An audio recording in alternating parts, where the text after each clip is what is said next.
Menurut saya, perubahan itu menakutkan secara umum, terutama di masa ketika kita lebih membutuhkan stabilitas daripada sebelumnya. Dan itu seperti percabangan dalam lingkaran pertanyaan di mana kita membutuhkan perubahan. Grace VanderWaal has just been diagnosed with a rare and serious illness, leaving her family in shock.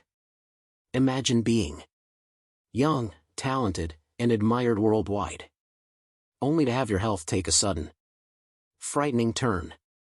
Could this be the moment that changes everything for Grace and her family?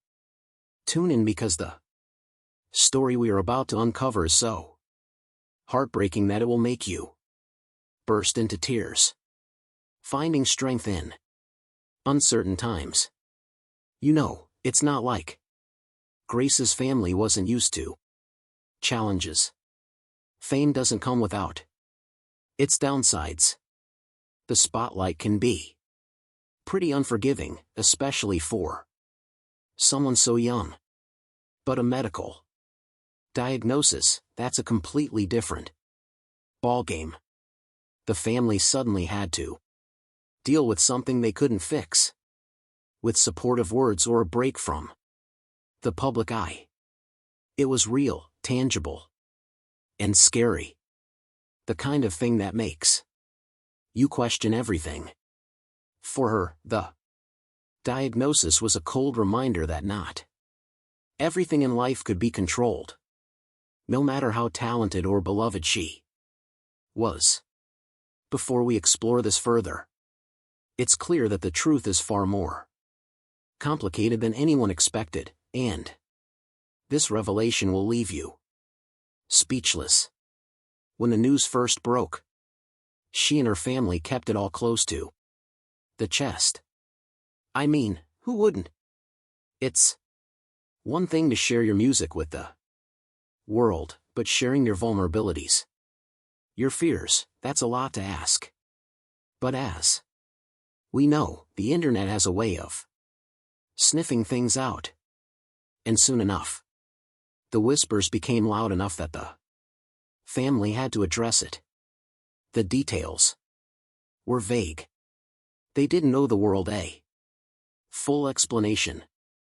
But it was clear that this was going to affect her life, her career, and her future in ways no one could predict.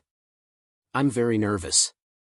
My stomach is churning, but I'm really excited, and I love the movie, and I'm happy to be a part of this ride. She was always the type of person who seemed wise beyond her years, but being faced with a health scare like this made her grow up even faster. Imagine being in the prime of your teenage years with dreams of music and artistry, only to have to pause and deal with doctors, treatments, and the constant uncertainty of what comes next. The diagnosis wasn't just a physical issue. It was mental, too. It's hard to stay positive when your body feels like it's betraying you. It's even harder when the world is watching, waiting for you to fail, or worse, to disappear entirely from the limelight. The VanderWaal family is tight-knit.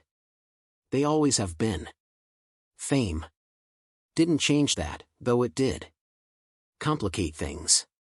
Moving from Lenexa, Kansas to wherever her career took them, her parents and sister were always there. They were her support system, her safe haven, and they had to be. Especially now. Her parents took on roles that were equal parts cheerleader and caretaker. Her mom was right there in every doctor's appointment, making sure that she had all the information she needed, while also trying to shield her from the harshest realities. Her dad tried to keep things light, reminding her that diagnosis or not, she was still the same person. I don't think I'll be the next Taylor Swift, 'cause I want to be myself, and I want to be the next Grace VanderWaal. Then there's Olivia.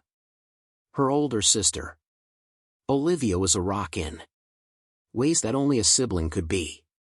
She wasn't overly emotional about it, which was what she needed. She was straightforward, no nonsense.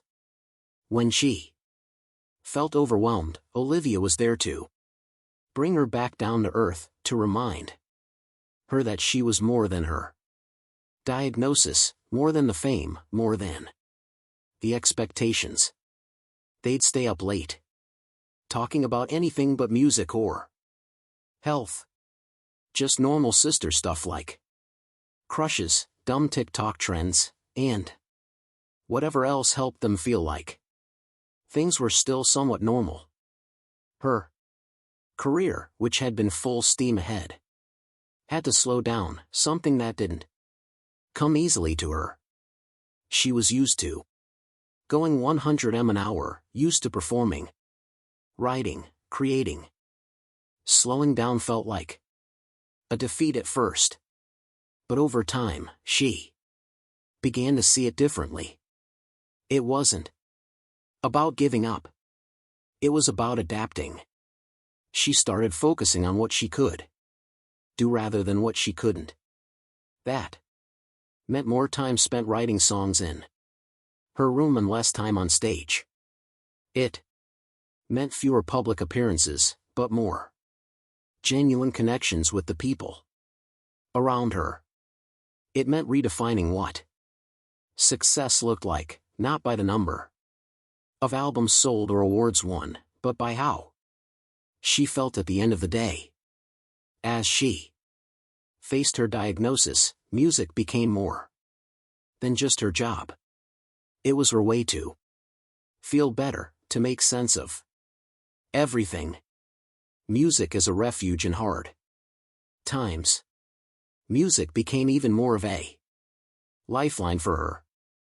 It always had been. But now it was more like therapy than a career.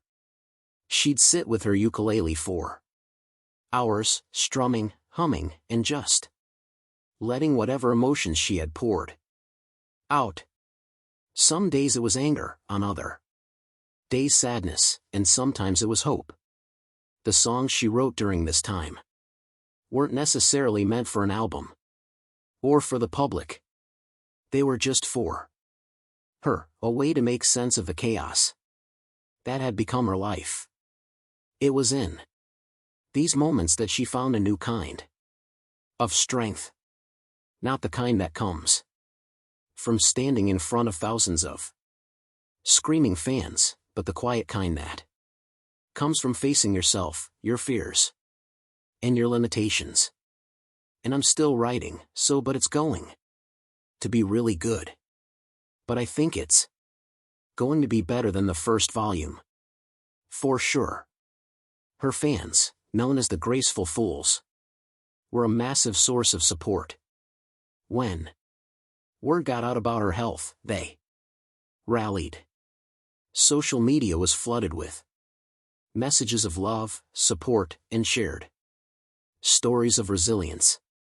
People from all over the world shared how her music had helped them through their own tough times, and now they were ready to return the favor. It was heartwarming, but also a little overwhelming. She had always known her fans were there, but seeing the sheer volume of support made her realize that what she did mattered. Not just in an abstract artistic sense, but in a real human way. Industry peers also reached out, fellow musicians, producers, and even celebrities who had watched her grow from a talented kid on a reality show to a full-fledged artist. They offered their support in private messages, understanding the need for privacy, but wanting her to know she wasn't alone. She was reminded that the music world, for all its cutthroat competition and drama, could also be a community. It wasn't just about fame and money.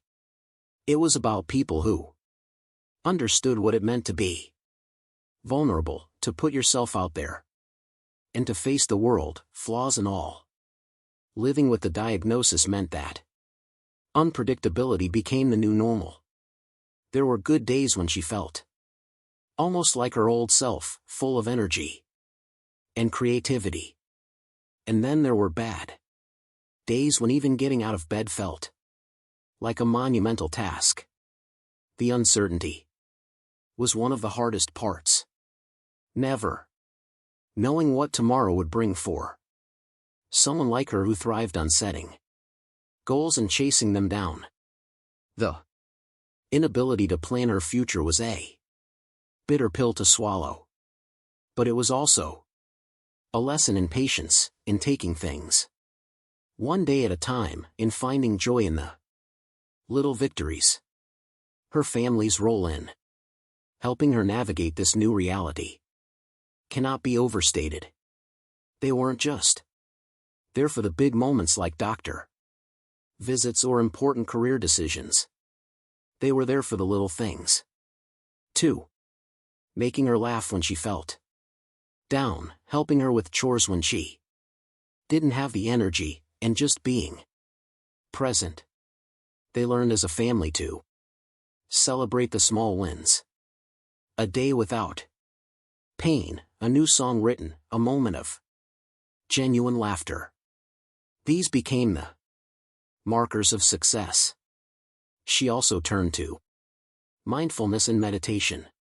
It was her way of staying grounded when everything else felt out of control. She'd sit quietly, focus on her breath, and try to let go of the worries that constantly swirled in her mind. Journaling helped, too.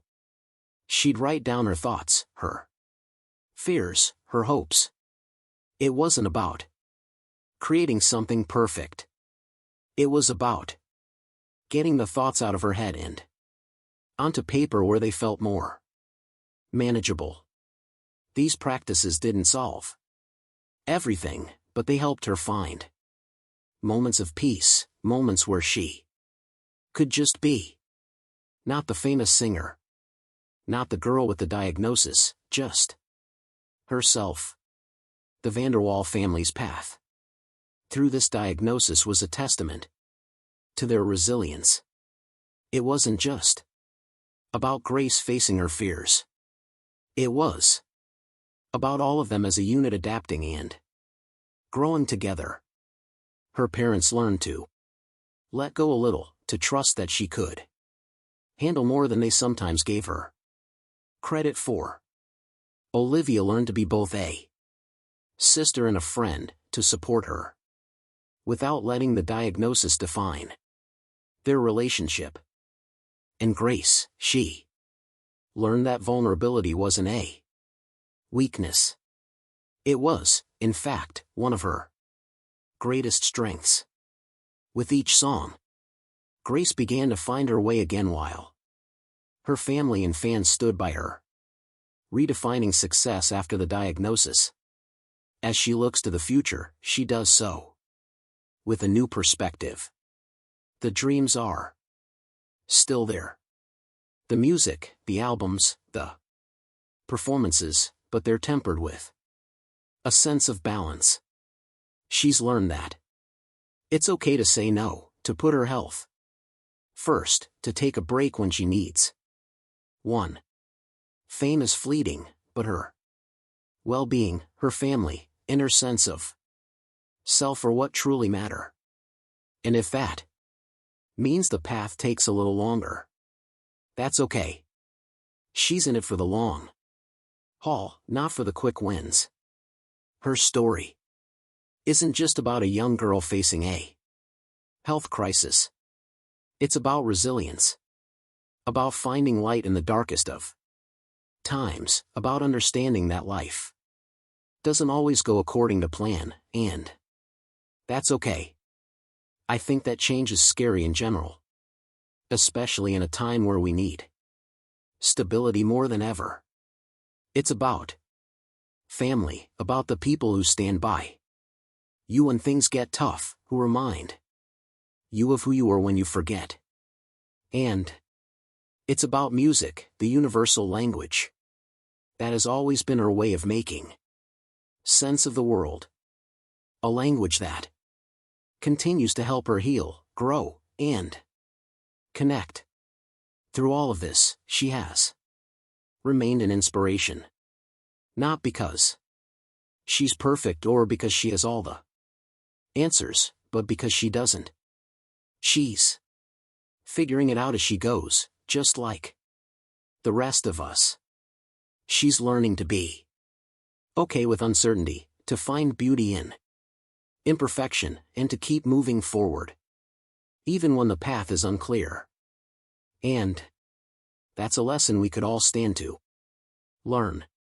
The VanderWaal family's path is far from over. There will be more challenges, more tough days, more moments of doubt, but there will also be more music, more laughter, more love.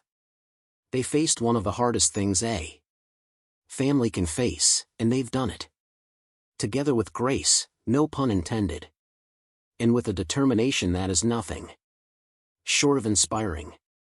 She might be the one in the spotlight, but this story belongs to all of them. A testament to the power of family, resilience, and love.